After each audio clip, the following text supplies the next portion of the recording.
Well, the gang's all here. All 20 members of this year's Kentucky Derby field are on the grounds right now here at Churchill Downs. I'm Mike Welsch, coming to you with the Daily Racing Form Kentucky Derby Clocker Report as we get closer and closer to Derby 2. Only 5 days out now. Brought to you by Spendthrift Farm, the breeder of two contenders in this year's Derby, Tiz the Bomb and White Abarrio. And speaking of White Abarrio, he was actually the last member of the field to arrive. His van got here about 4:30 this morning, and I can attest to the fact that he's happy and very proud of himself being in his Derby home here. As I just left him back at the barn, rolling in his stall and just looking ready to go. And he's coming off a big work too. So one of the many, many horses that I've seen here that couldn't be training any better coming into what figures to be a very contentious Kentucky Derby this year.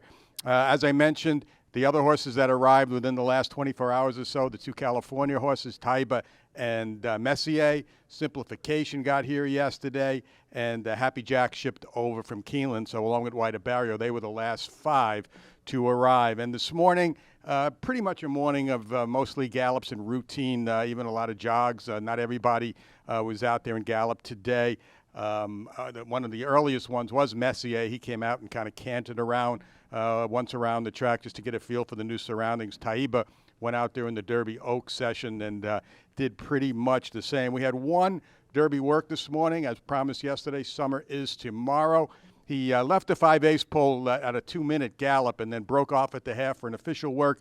I had him in 25-4, 49-1 for the half. Pretty good finish, 23 and change. Going easily, galloped out in 1:02 and change. And summer is tomorrow does figure to be among the early leaders in this year's Derby. The horse that maybe caught my eye the most this morning, again, was Zandon. Not to be repetitive, but he's just looked good and better every day coming into this race. As good as he could get off a couple of huge works, one at Keeneland, one here. So we'll keep an eye on him the next few days. But at the moment, he couldn't be doing any better. The Todd squad was out. First one's out on the track as always. They all look good today. Ken McPeak had his two, maybe three contenders, Derby hopefuls now, as Rattle and Roll with the scratch of Un Ojo is now, I think, only 2 spots away from getting in. He will be entered this afternoon and be on the AE list along with Rich Strike. And they all look pretty good today. I think Smile Happy's looked better and better over the past week. And coming off a work that didn't work out quite as planned the other day, along with Tiz the Bomb. Classic Causeway out early again as usual.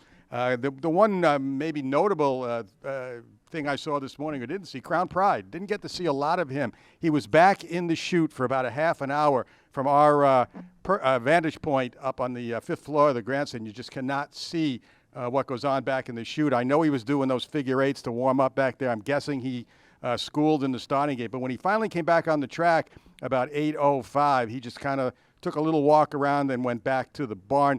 He's done quite a bit the last couple of mornings, so maybe they just want to back off on him a bit today. Tomorrow, with rain in the forecast, who knows how much any of these horses are going to get in, and then he is scheduled to have his final work on Wednesday. Among the Oaks fillies that caught my eye this morning were Turner Loose, who was just full of energy today, coming off a very strong work, I thought, over the weekend, and Cocktail Moments, who was always on her toes in the morning. She looked good today, too. So that's pretty much what we saw, what happened today. Tomorrow, again, like I said, now there's a lot of rain in the forecast, so I'm not sure how this is going to affect the training on a lot of these horses. You might just see a lot of them out there with bell boots and just kind of walking or jogging and not doing much training tomorrow. And now I'm hearing there's also rain in the forecast for Oaks Day and maybe even a 30% chance now for Derby Day. So we'll keep our fingers crossed that that doesn't happen. But we'll be out here tracking all these horses now that they're all here for the next several days. So keep it right here, DRF.com, for the best coverage of Kentucky Derby, Kentucky Oaks 2022.